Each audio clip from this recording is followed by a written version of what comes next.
It's 9 minutes after 7. And on Tuesdays, as you probably already know, the Geek Squad sits here to talk about tech, its impact on society, its impact on you, and its impact on everything. Because, yes, technology is the wave that's ruling the world as we know it. And with that, we're talking about the impact of social media on elections. I'm sure you probably figured that out considering what's happening in the world, specifically Africa, more specifically Nigeria. Yeah, our closest English speaking neighbors. So, yeah, we want to know how social media is impacting politics, elections, so many other dynamics in that. And I'll be here with Michael, Winston, the usual suspects. And as you probably heard if you were listening to the news, Evan Spencer will be joining us as our political analyst. So he'll be giving us the political point of view of things, and then we will be analyzing things from the technical or the technological point of things. My name is Kobe Spike Nkrumah. You're tuned in to Joy 99.7 FM. And don't go anywhere. If you have to, make sure that you pick up your phone, open the MyJoy Online app, open our Dome Online app, or if you can go to YouTube, or you can go on Facebook, look for us. We are hashtag Joy Geek Squad. We'll be live there as well. So if you're not chasing us on radio, you can follow us on the internet. We'll be right back after these commercials to talk about tech. Me tycoon. Hey, see the plenty money you are carrying this early morning. Adey. Charlie, you levy asemu. Levy do what? As for you, you wait and listen to all the information before you start carrying money up and down like we are in 1995. The levy there, it has come. But you know MTN will always find a way to sort you out. Sort me out, Sese. Oh, so you don't know that when you transfer money between your personal accounts, cash in and cash out at agent points, buy airtime or data, pay bills, receive remittance from abroad, or even pay taxes, there are no e-levy charges? Hey, we are sure. Listen, there are a number of transactions you can perform with your MTN Momo that are not affected by the e-levy tax. And there's even more, cra. Remember, your first 100 Ghana cedi transfer for the day is free too. Hey, na me ni mo. Now, dear, you know. There are a number of transactions you can perform with your MTN Momo that are not affected by the e-levy tax. So keep enjoying the security and convenience with MTN Momo and make payments on the go with MTN Momo. MTN. Son, we are so proud of you for setting up this hospital. I really love those hospital beds and waiting chairs. By the way, did you import them? No, Dad, I didn't. I actually got them from Kindle Books and Stationery right here in Ghana. Wow. We also bought our office supplies, safes, executive desks and chairs from Kingdom, and they gave us expert advice on how to set up our office. Guys, that makes 3 of us. I also got our sofa and bedroom sets, plus our dining hall furniture for our new home from Kingdom. Wow, Mom, that makes 4 of us. I usually get my stationery items from Kingdom, and my teacher also mentioned that our classroom furniture was provided by Kingdom. So there you have it. Whenever you're thinking about setting up an office or acquiring furniture for your home, etc., Kingdom Books and Stationery should be your first point of call. With over 40 years experience in the industry, we stock and supply a wide variety of globally sourced office and home furniture, stationery and equipment. Visit our head office, Osu Akwaje, or our office near the Osu Stadium. We're also in Tema Community 1, opposite Olam SHS, Kumasi KNUST campus, UCC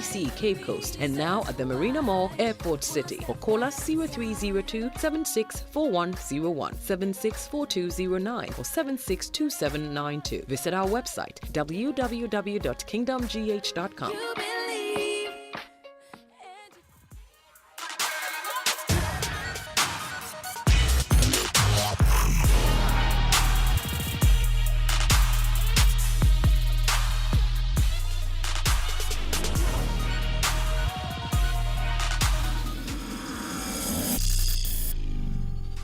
Geek Squad.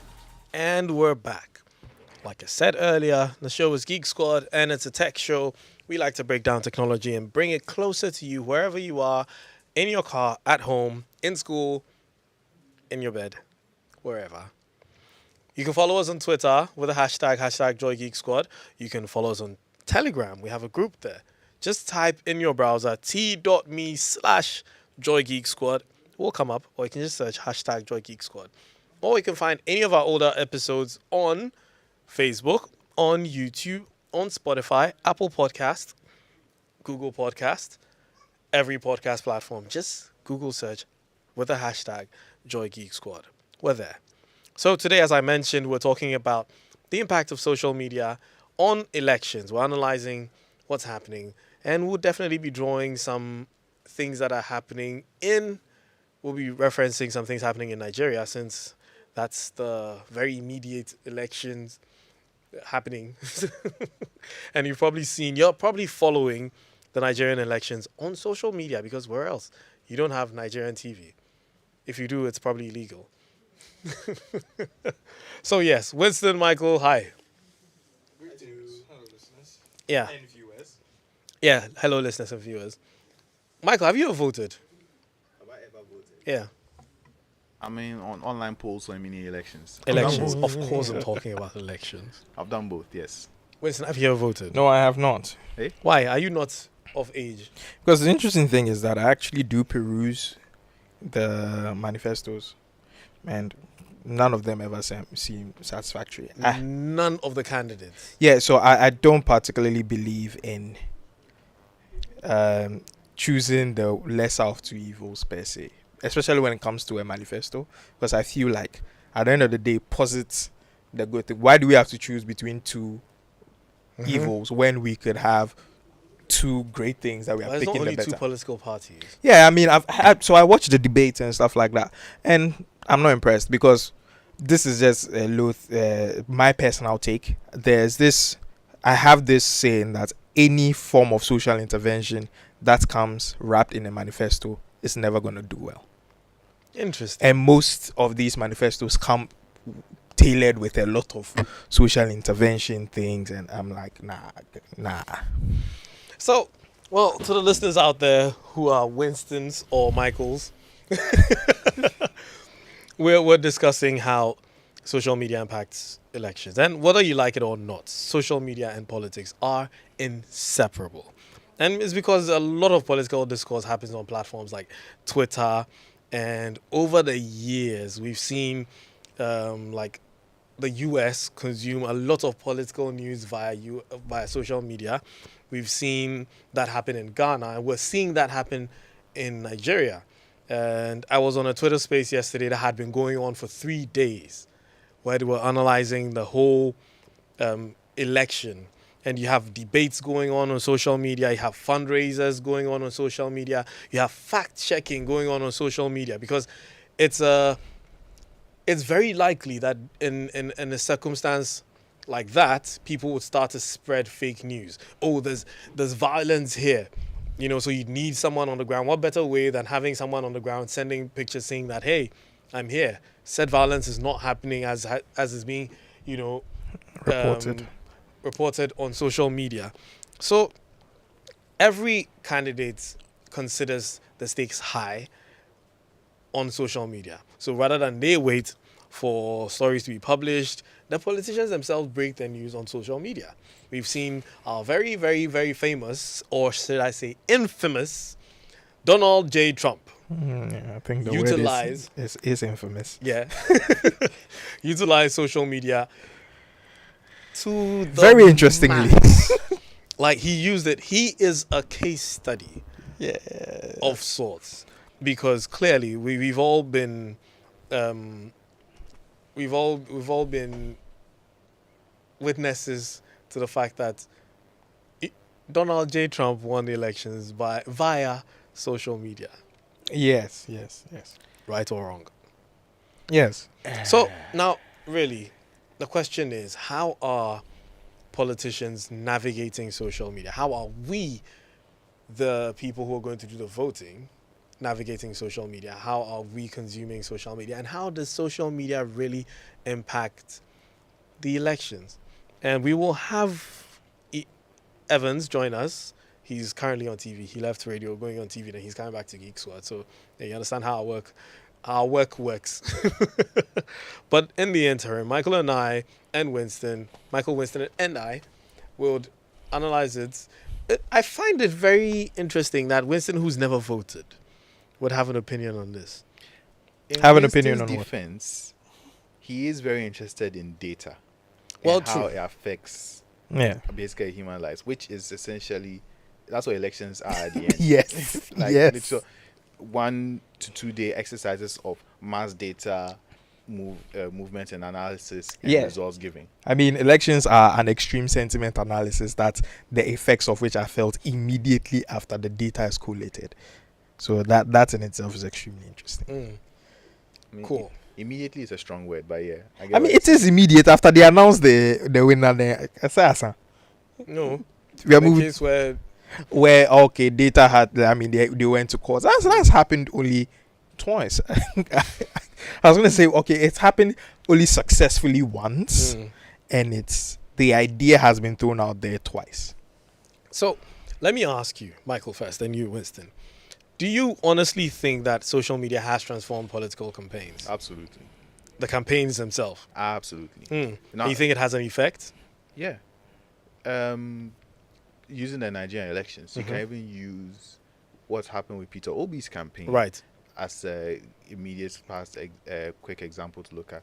It was largely based off social media. People wanted it. You can even trace it back. Some might even trace it back to the NSAS movement way back, which was, one could call it our West African Arab Spring. And you can trace as far back as there, where these things literally spawned off the back of social media and became a force on their own. And don't forget, Nigeria's social media population is bigger than the entire population of Ghana. Yeah. Altogether. Facts. So you can tell that it's going to have a huge impact there, things that go on online. Right. And in this case, a campaign for essentially calling for change. Yeah. And now someone came out like, I am that voice for change. I am here. I hear you.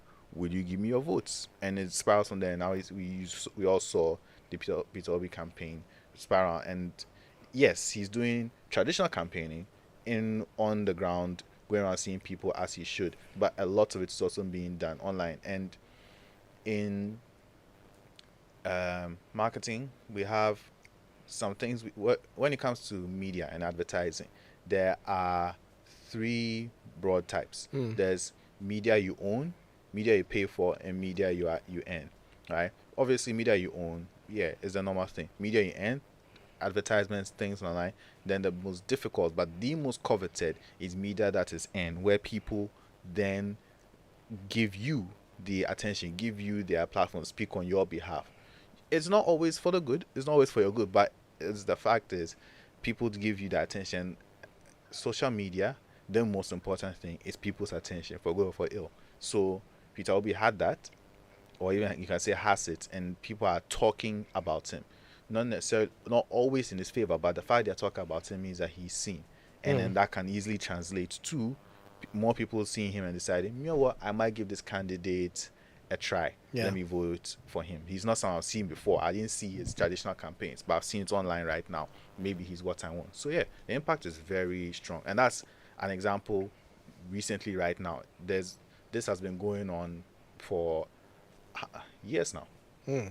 Now, I would like to, corroborate your statement, because I actively try to avoid any kind of politics. And so I really try to stay away from anything, because I wanted to see what would spring out to me, for lack of a better term, to describe the situation. But I only knew about Peter Obi. I didn't hear from anyone. I didn't read from anywhere. It just sprang out to me on social media. And that was the only name I knew about in the Nigerian election up until yesterday. I never paid attention to any other candidates. I never lent my ears. I never went reading. But some way, somehow, I was following a thread, and then Peter Obi came up, and I'm like, oh, he's a candidate.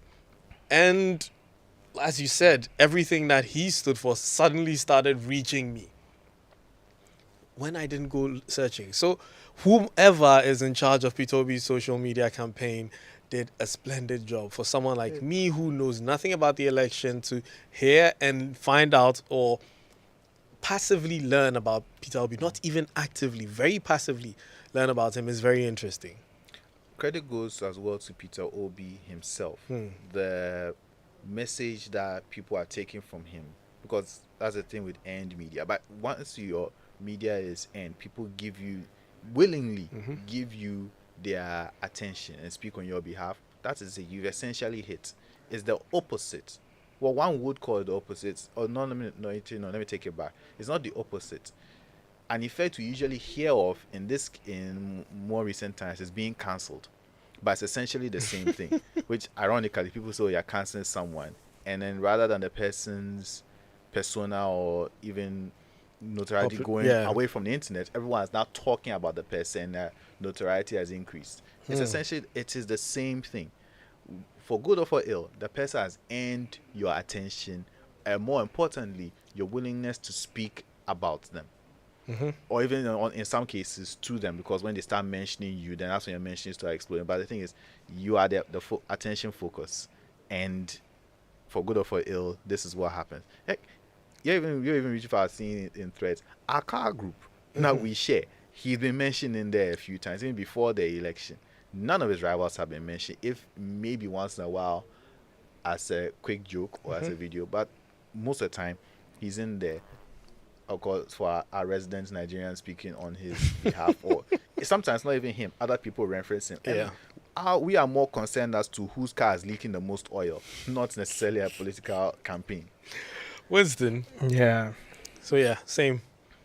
How do you think social media has transformed political campaigns and elections? I think there's a very... So since Michael has talked about the positive, I think it only makes sense for me to dive into the other side.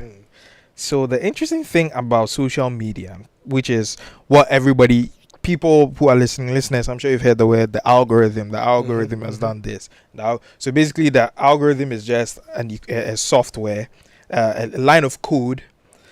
And in this case, what this algorithm is supposed to do is feed you more of what you want, or what you like, or what they think you like because of your connections, where be it your friends on Facebook or the people you follow on Instagram. Or so, using you as an example, the reason you probably saw Peter Obi was because of the people you followed, your followers, or even the people you are following on Twitter. That's why it came into view, and then that in itself posits the problem of a bias. It does create a bias because you are being fed what someone thinks you like, and since you never got someone thinks I like or what I actually like, because it's influenced based on your trends. trends. Yes, it presumes that you like this, but I mean, in truth, you would also like to know everybody else, wouldn't you? So that you can so that you make your own choice. Sometimes it feels like the choice has been made for you. So that's when it's like you're feeding into the bias. And people like to say that, I go out of my way to explore other things. But there's something called bias reinforcement. Right. Which is where you go out to go and look for more information to use it as a buttress point for your choice. So social media, you would eventually find more things that you favor, because the internet is essentially geared towards to feed you everything that you like. So it's going to be how many people are going to go extreme, like take a whole new phone and and start doing their searches from that? Not a lot of people. That's asking too much. Even asking people to use incognito mode to do some of these searches, it's a bit much. And to me, my personal experience is like, for instance, I use the YouTube app on my TV, and I know for sure that it's picking off of my IP address, because certain things I've watched on my TV without ever connecting my phone to my TV, because I make sure I don't do that, so there's a separation. I find some of those videos on my phone, and I haven't even bothered to look at, but it's like it used the IP address. I'm guessing that. And I was like, okay, if it's the same IP address, it's the same household, they must like the same things. So here you go. So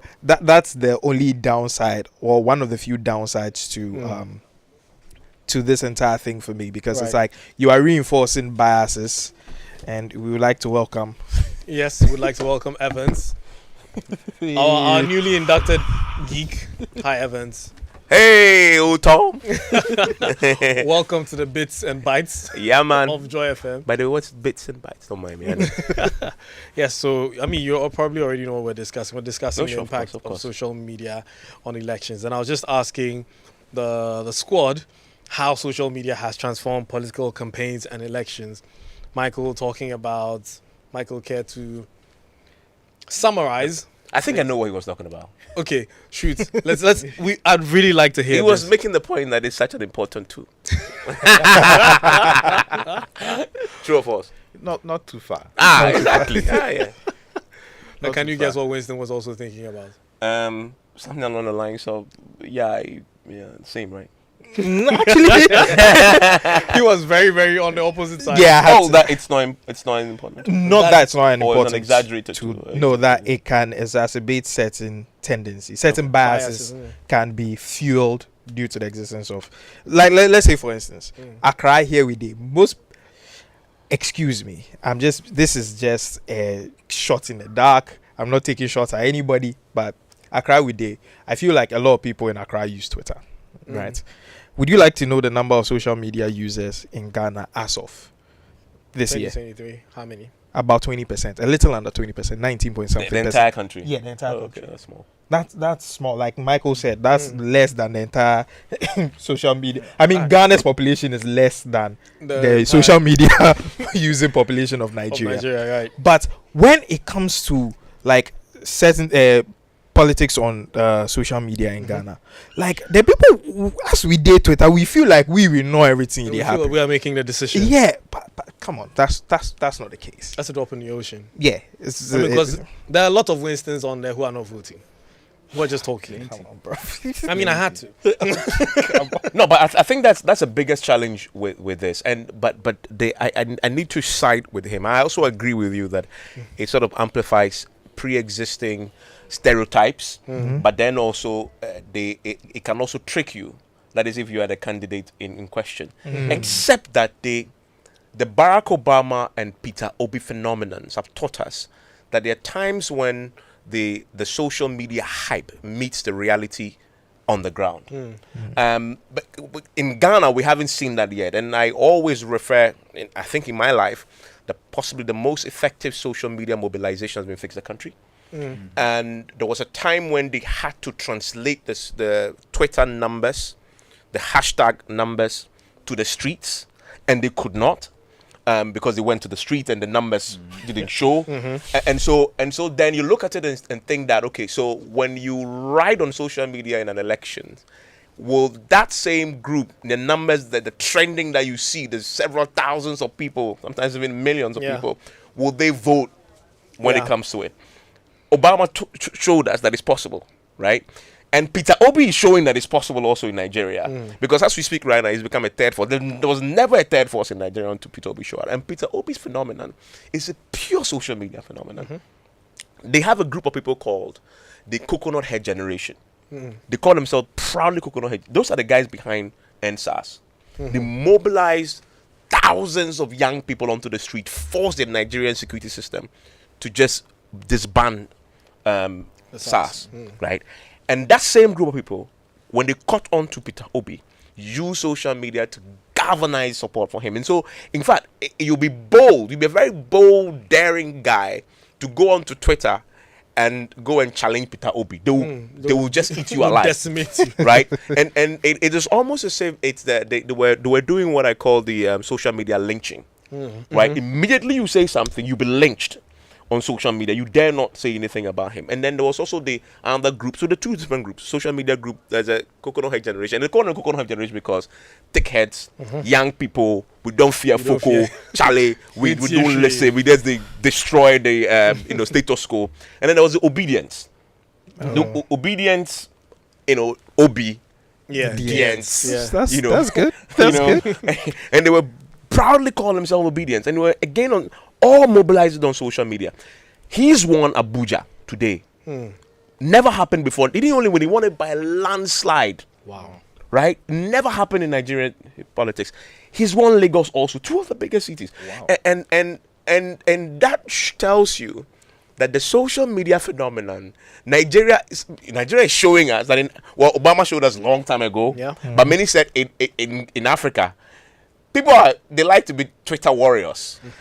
And that's it, and let's go onto the street. Charlie, I want to stay in my room, get my data, and do a hashtag.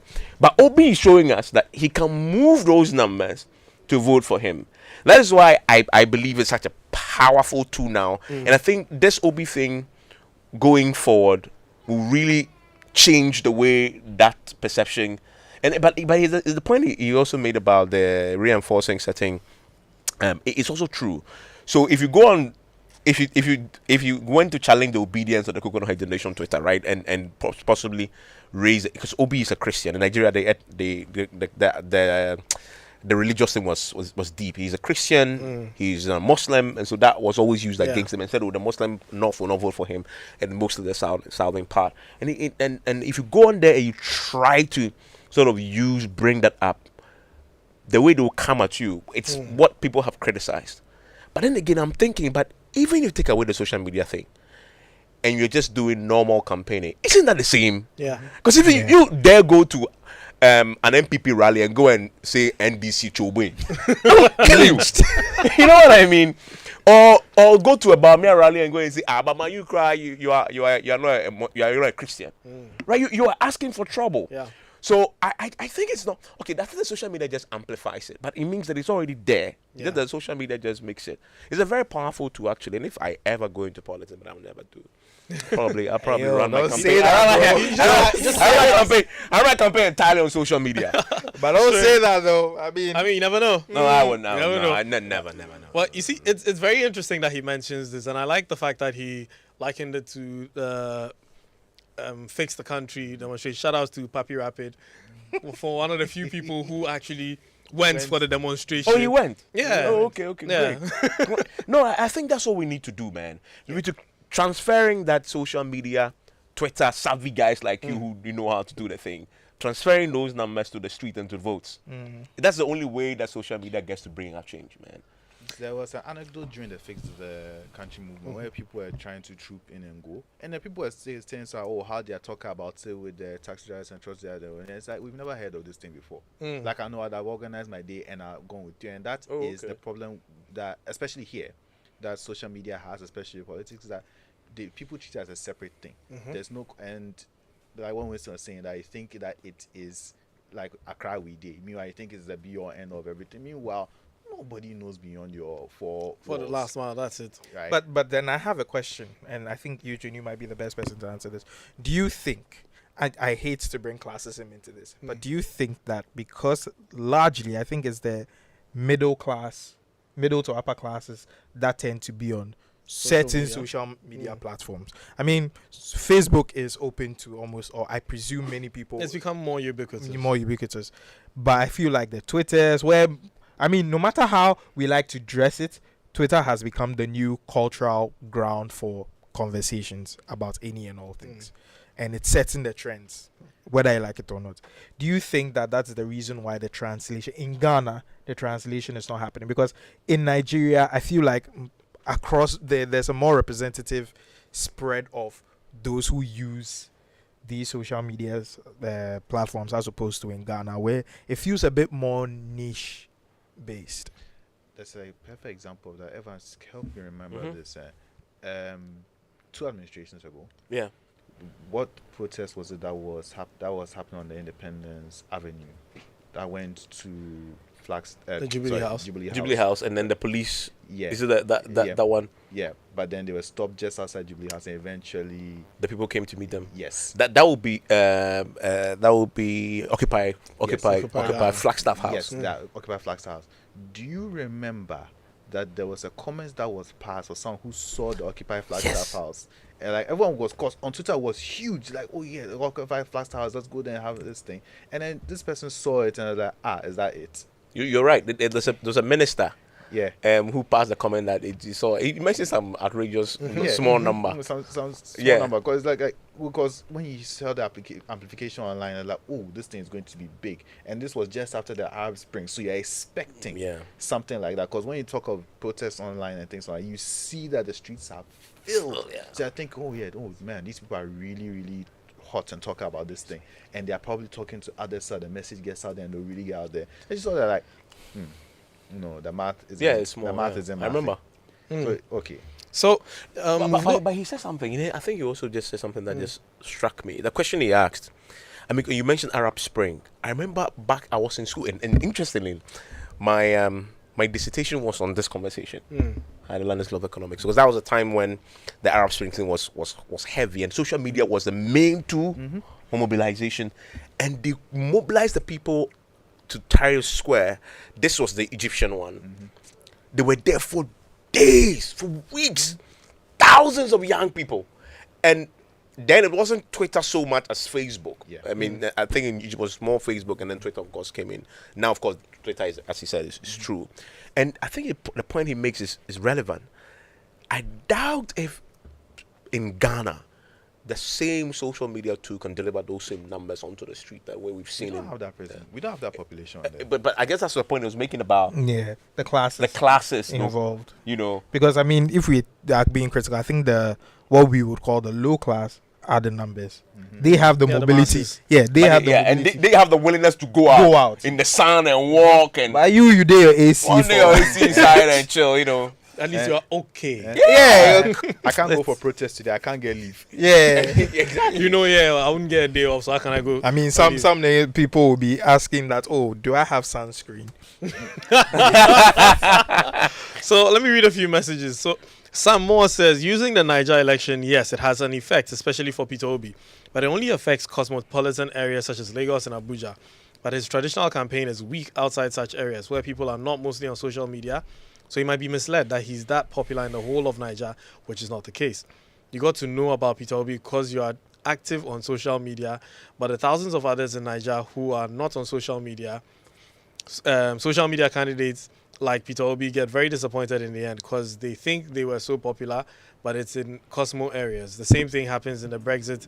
The final results shock the people. And thinking an election is decided on social media is somehow delusional thinking. For some of us who have been on the ground and meet the real people, we have learned our lessons not to judge candidates by social media appeal, but to look at the entire demographic of the country. You can send your social media messages via WhatsApp on 055 111 997, 055 1111 997, 055 1111 997. We're going for a quick commercial break. When we come back, Winston has the news, then we resume the conversation. If home is where the heart is, then let's go home, shall we? Let's go where the entertainment is, where the passion is, where the laughter is, and sometimes even the tears too. Let's go where we feel safe enough to share our opinions and send tweets, where we do that embarrassing little dance to our favorite song. Let's go home where the love, the care, and the joy live. There's no place like home. Connect your home to super fast internet with affordable data bundles from MTN Home. Visit broadband.mtn.com.gh or your My MTN app to sign up today. MTN.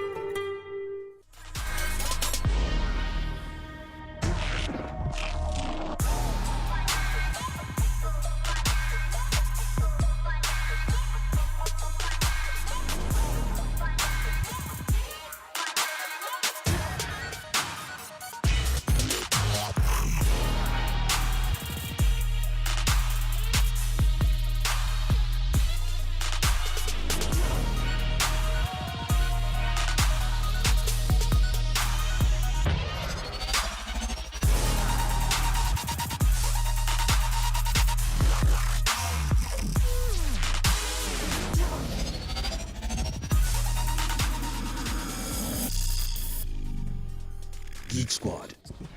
So I'm here with the news. We'll make it super quick because this conversation is super interesting. Yes, sharp. So first one, according to reports from NBC News, the New York Times, and Reuters, the U.S. Marshal Service suffered a data breach and ransom attack on February.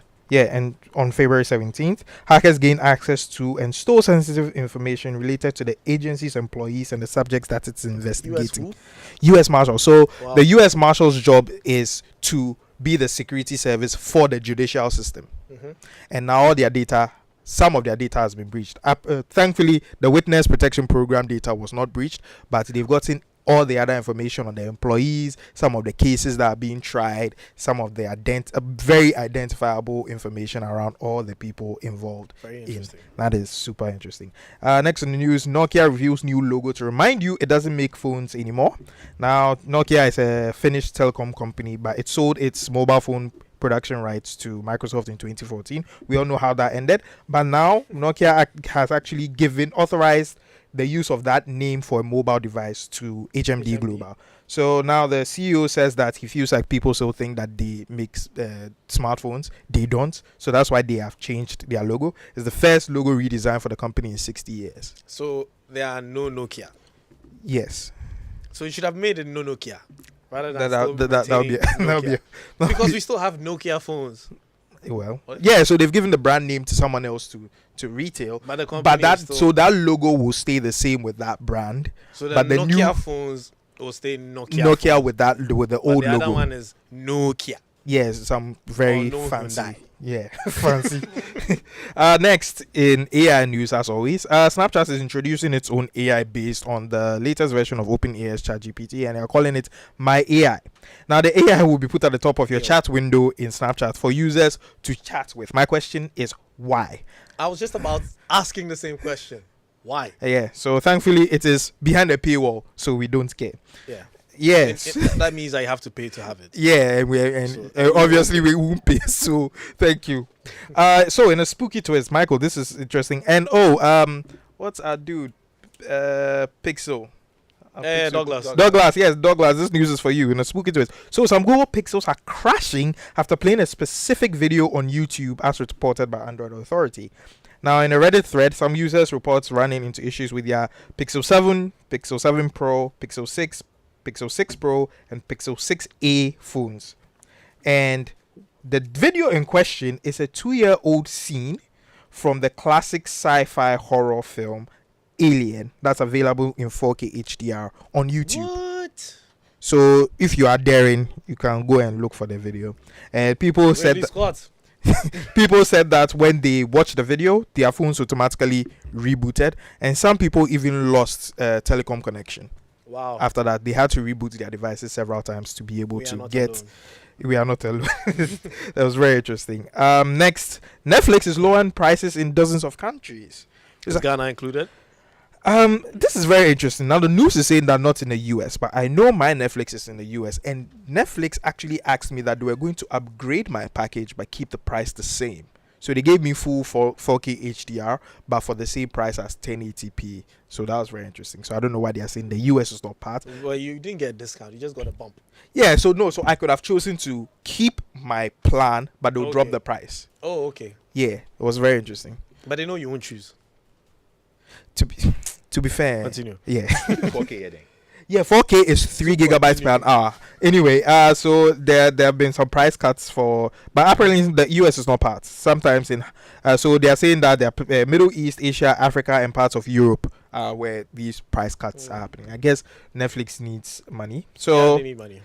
In Meta news, Mark Zuckerberg says Meta now has a team building AI tools and personas. Zuckerberg says the company is building AI-powered tools for WhatsApp, Messenger, and Instagram.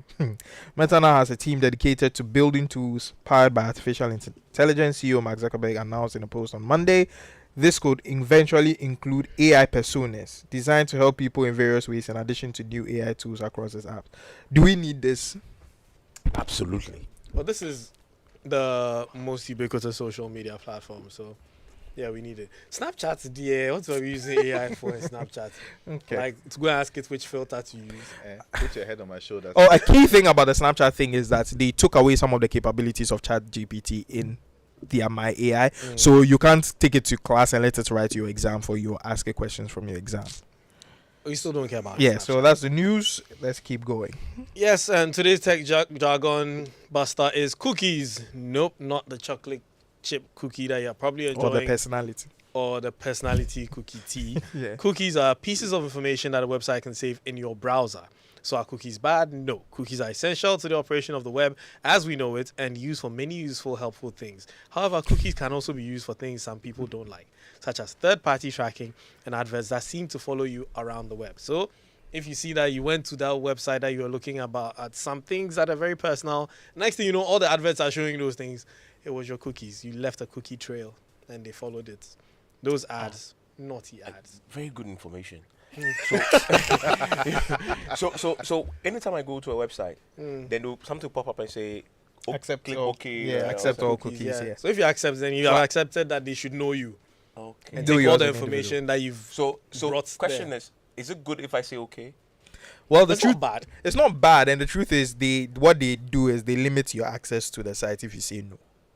Yeah, access to whatever data that is that It you is that you want. So I suspect that. So most often, if the site is really important, I just click Allow- that yeah, okay just and go. move on.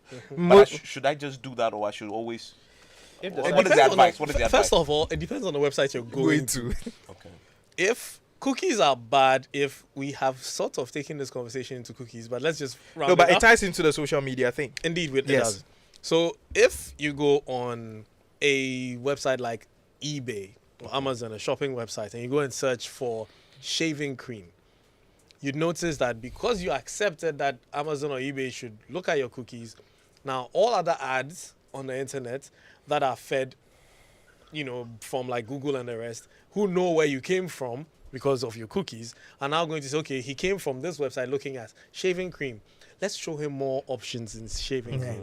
So if you did a search on Peter Obi, Yes. there's a high possibility that You all his campaign ads will start following you on the internet. Yeah. And you start seeing, which then ties into our conversation. Yeah. So very perfect segue into our Cambridge Analytica / demographic analytics and psychographic targeted ads.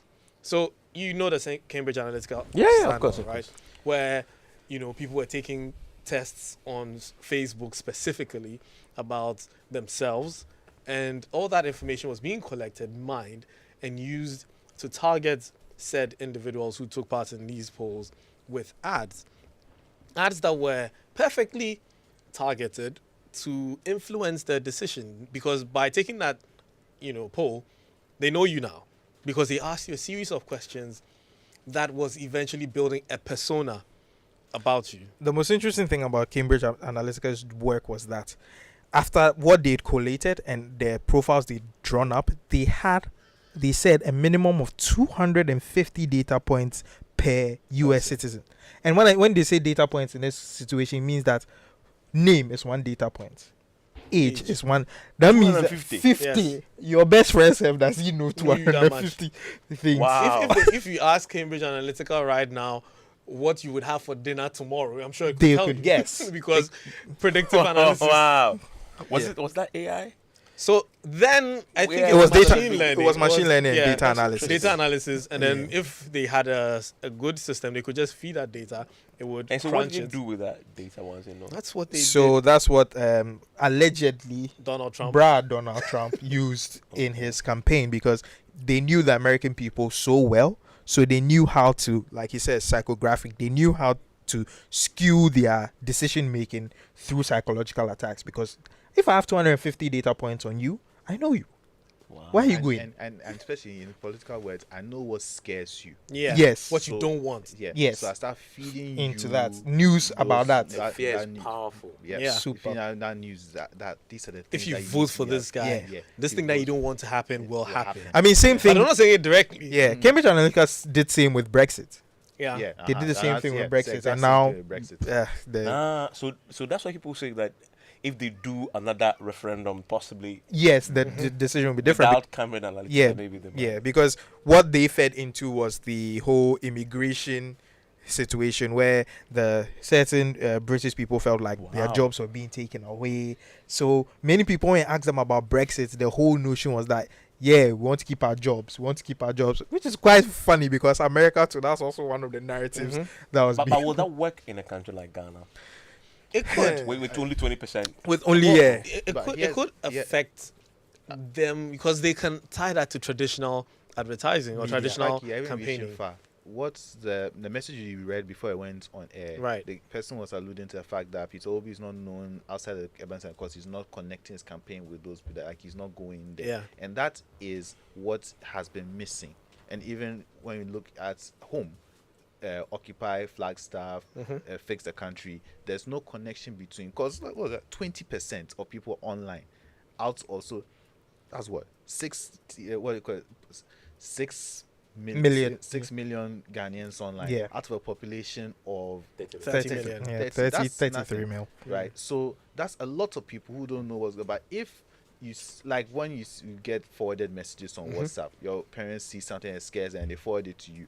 Don't think that just because they forward it to you, the conversation stops there. I bet you now, while they forward it to you, they're also talking about it physically with their friends. So even those who are not online and seeing these things are hearing it, and they're going to talk about it elsewhere. Because fear is a very powerful thing. So they hear about it, they talk about it, and then it spreads around. So even if the person has not been online, they know exactly what. And to be fair, WhatsApp is not counted as social media per se in the social media analytics. Why? It's not really. It's more of a messaging. Really, it's not.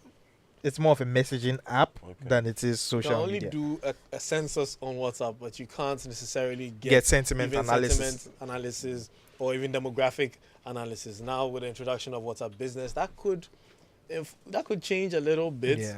They get some data, but you're not going to get a lot. I think that was what Mark was banking on when he bought it. That eventually they'll be able to mine data from it. Which they will soon enough. Well, they want to copy WeChat, so So I mean, ultimately, social media can have a broader impact if, based on the sentiments they get on social media, they're able to translate it on the ground. So if you know that, okay, by this demographic, we know the people in this area, this is what they like. Yeah. Because, I mean, we have 250 data points on those people. On those people, on people in that area. So we can now predict that this messaging would resonate with almost all those people. So if, I mean, Evans has an interest, and we know Evans' interest, we can project that Evans and everybody in Evans' neighborhood are probably like him. Possibly, maybe 70% of the people like you. So the messaging targeted at those people would appeal to them and subliminally convince them otherwise.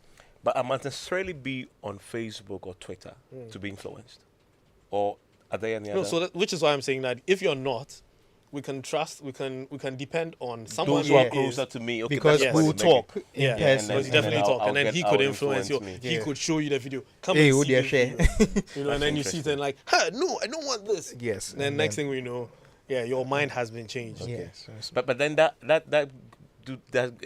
triggers another question. So how do you the person who's being influenced see through it? How do you deal with that? I mean, because you know what I mean. Now he's told me they gathered 200 plus data points. So now I know. So if my friend comes to me, I'm not on social media, or I'm seeing the thing, now I'm alert. Okay. So how do I deal with it?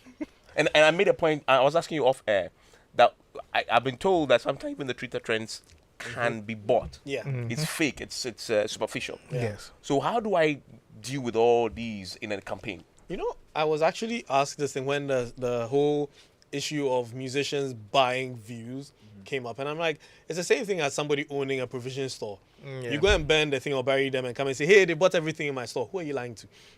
You're lying to yourself, really. So those who try to, but then again, if you're just going to hide it, creates the illusion of demand.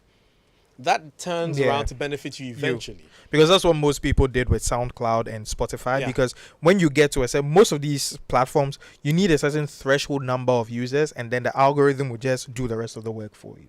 So they'll pay for those necessary views, then the algorithm will take. So if you have a video that has 10,000 views, YouTube will most likely give it more credence and put it in front of more people than if you have a video with 100 views. Regardless of whether it is true or not. Oh, true or not. So that's why. So how do you avoid as it? An electorate? Exercise on I'll say exercise on skepticism. and be very aware. I mean, at the end of the day, you know what you want. Do a lot of fact checking, really. Yeah, you know what you want. So we are not going to. Most often, it's not here to change your mind. It's just here to influence your one-time decision making. So just do your due diligence. It's asking a lot. But just be willing to accept that. Just because it's not saying the things you want to hear doesn't mean that it doesn't necessarily need to be listened to or it is automatically wrong. Sometimes because it's telling you exactly what you want to hear, and like maybe it might not necessarily be correct. Just be a bit skeptical, is what I say when it comes to these sorts of things. So be a bit skeptical. This has been a very interesting conversation. Very. I've learned a lot. Psychographic analysis. Psychographic analysis. Thank you very much for joining us, Evans. Thank you Michael. for having me. Thank you, Winston. It was a great conversation. Yes, this has been Geek Squad. If you missed the greater parts of the show, you can find it on Google Podcasts, Apple Podcasts, everywhere on the internet. Just search #Joy Geek Squad. My name is Kobe Spiking Chroma. I'll catch you next week on another episode of Geek Squad. Next week is the eve of International Women's Day. We will have a woman host Geek Squad next week. Peace.